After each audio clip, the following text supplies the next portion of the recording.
ओ तू गंगा की मौज में जमुना का धारा। हे हाय हेलो नमस्कार आदाब सलाम अलैकुम मेरे प्यारे दोस्तों, मैं सलीम अहमद हाजिर हूँ आपकी सेवा में। और आज मैं आपके लिए रफ़ी साहब की ज़िंदगी से जुड़ा एक बड़ा ही बेहतरीन वाक़या लेकर आया हूँ। उम्मीद करता हूँ आपको ज़रूर पसंद आएगा, तो सुनने के लिए दिल थाम कर बैठे रहिए और सुनते रहिए और बिल्कुल भी वीडियो को स्किप मत करना प्लीज़। तो मेरे दोस्तों, बात है उन दिनों की जब सन 1946 का दौर चल रहा था। हमारे रफ़ी साहब भी स्ट्रगल कर रहे थे। एक संगीतकार थे जिनका नाम है नौशाद अली। नौशाद अली उस ज़माने के एक ऐसे संगीतकार हुआ करते थे कि उनके गाने जब पब्लिक सुनती थी तो सुनती ही रह जाती थी। इतनी मेहनत करते थे संगीत के ऊपर, इतने उनके सुरों पर पकड़ थी कि मामूली से अल्फाजों को भी एक बेहतरीन गाने में पिरो दिया करते थे। नौशाद अली का सामना हुआ मोहम्मद रफ़ी साहब से। बात है सन 1946 की। फिल्म थी अनमोल घड़ी और गाने के बोल थे, तेरा खिलौना टूटा बालक तेरा खिलौना टूटा, है किस्मत ने लूटा तुझको है किस्मत ने लूटा। तेरा खिलौना टूटा बालक तेरा खिलौना टूटा। ये एक ऐसा गाना बन गया रफ़ी साहब की ज़िंदगी का जो टर्निंग पॉइंट बन गया। इस गाने ने रफ़ी साहब को पहली बार सफलता का मजा चखाया। है किस्मत ने लूटा तुझको है किस्मत ने लूटा। और इसी गाने ने रफ़ी साहब को चोटी के गायकों के पास ले पहुंचा दिया। चोटी के जो उस वक्त के गायक कलाकार थे उन सब से आगे पहुंचा दिया। और इसके बाद तो फिर रफ़ी साहब ने शहीद में गाना गाया, मेला में गाना गाया, दुलारी में गाना गाया, जो कि एक बम्पर और ब्लॉकबस्टर गाने बनते चले गए। रफ़ी साहब का सफ़र यहाँ से शुरू होता हुआ चला गया। और बात है 1951 की। यही संगीतकार नौशाद साहब एक फिल्म का संगीत तैयार कर रहे थे। फिल्म का नाम था बैजू बावरा। भला कैसे टूटेंगे बंधन ये दिल के। और जैसा कि सभी जानते हैं, जो नहीं जानते हैं मैं बता देता हूं कि रफ़ी साहब जो थे इनकी सेकंड चॉइस थे। नौशाद साहब की सेकंड चॉइस थे बैजू बावरा के लिए। फर्स्ट चॉइस तलत महमूद थे। तलत महमूद को ये बहुत अच्छा माना करते थे। उनके बिछड़ती नहीं मौज से मौज मिलके।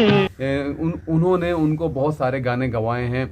और तलत महमूद उस वक्त नौशाद अली के तलत महमूद बेस्ट हुआ करते थे, बेस्ट सिंगर हुआ करते थे। और ये अपनी फिल्मों में इनको ही ज़्यादातर गाने का मौका दिया करते थे।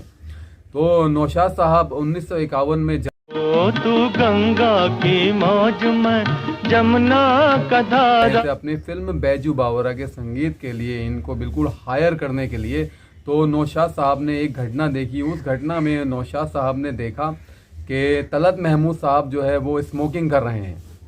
और इन्हें नौशाद साहब को स्मोकिंग बिल्कुल पसंद नहीं थी, क्योंकि ये कलाकारों की आवाज़ को ख़राब करती है। तो नौशाद साहब ने संगीत बैजू बावरा का जो संगीत था वो एक हाई लेवल का संगीत था। इसके लिए आवाज़ें भी हाई लेवल वाली चाहिए थी।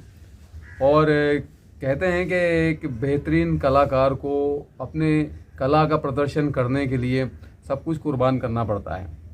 तो तलत महमूद साहब धूम्रपान करते हुए जब इन्होंने देख लिया तो मन बदल लिया और इन्होंने सोचा कि अब गाने रफ़ी साहब से ही गवाने हैं।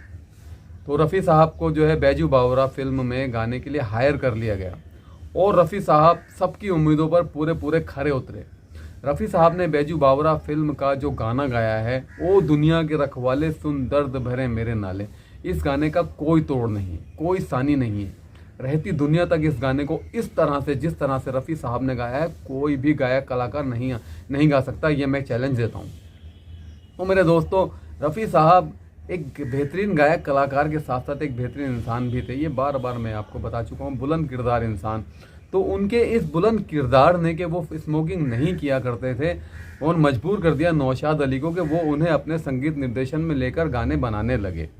तो बैजू बावरा का एक गाना है, तू गंगा की मौज में जमुना का धारा, एक बड़ा ही बेहतरीन गाना है प्रेमियों के लिए।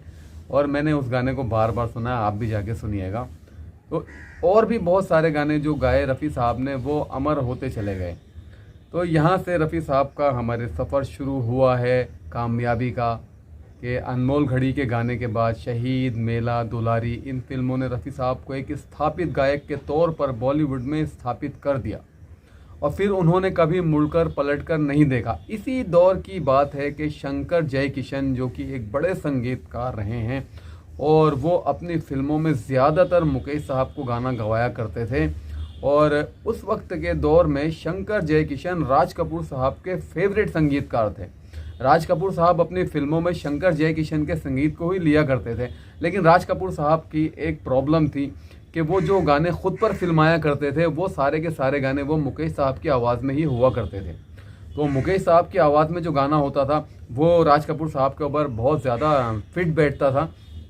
तो शंकर जयकिशन के लिए एक प्रॉब्लम था ये भी, लेकिन फिर कहते हैं कि भैया देखो पानी अपना रास्ता खुद बना लेता है। रफ़ी साहब की वो आवाज़ थी जिसके लिए, जो संगीतकारों के लिए बनी थी और हर संगीतकार उसे अपने साथ लेना चाहता था।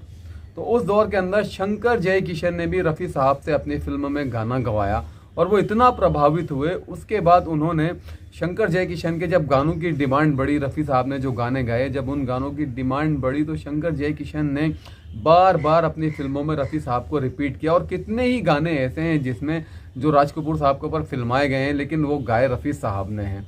ये होता है वक्त का पहिया जब बदलता है तो वो इसी तरह से होता है। तो मेरे भाई इसके बाद तो एक लंबी कड़ी है संगीतकारों की जिसे रफ़ी साहब ने जिनके साथ काम किया है।